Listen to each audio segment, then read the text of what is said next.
rest of this stuff does have some tiny little flakes that I think look kind of like gold too. What I'm going to do with what's left here is I'm going to do my soil sample test on the material that's left in this pan, and go ahead and do a home chemical test to see if there's any gold in this stuff here. Chemical test is pretty sensitive, so if any of these tiny little flakes of gold are indeed gold, we should be able to tell from the chemical test. So let's do that and see what happens.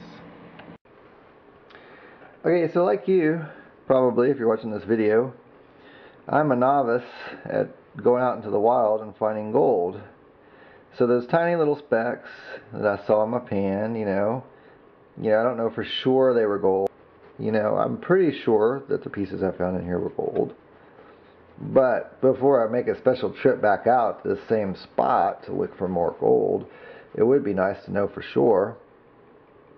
So I'm doing the stannous chloride test again. Here's just a strip of soldering tin, 95% tin. It's not even pure tin, it's just 95%, and it's in plain muriatic acid from a swimming pool supply. It's 32% muriatic acid. Just, you don't need much at all, just a tiny little bit down in the bottom of a coffee cup that you never want to drink from again.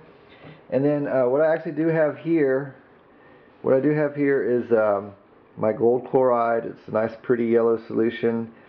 I actually made this from some gold flake, and I dissolved that in the hydrochloric acid / clorox bleach solution, so that I have a nice known gold solution of gold. This is like my test solution. So what I've done here with what was left in the pan, I use a very tiny amount of hydrochloric acid and just a few drops of clorox bleach in an effort to, have as concentrated of a solution of gold as possible, since there's such a tiny amount in there. I'm going to dip it in my stannous chloride, like so, and lay it out here, like so. And then I'm just going to take a Q-tip, a clean Q-tip. I'm going to dip it in my known gold solution, get it wet there, put it down in on the stannous chloride there, and hopefully you can see you get this purple splotch that forms. So then I'm going to simply take another strip of paper towel. Now I'm going to conduct my experiment with my solution here. Just going to stir the swab around in there, and we'll put it down here. Roll it around, and hopefully we get some discoloration. We shouldn't get as much as we got before.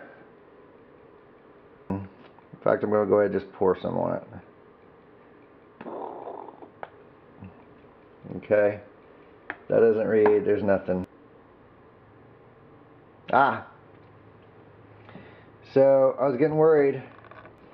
But you can see it takes a little while actually. When the concentrations are so light, there was just 4 tiny little specks of gold that I thought I saw in my gold pan there, and putting it here. But standing here for a few minutes, I don't know if you can see it, but right there in the middle, that test, you can see where it's starting to darken. This is a very sensitive test. So if there's no gold, you won't get any discoloration at all. And if there is obviously like the tiniest amount of gold, you will get an impression. I've read that, and now I've just demonstrated it. It is a very sensitive test. So this sample of dirt taken from a ditch at a gas station in Georgia is positive for gold.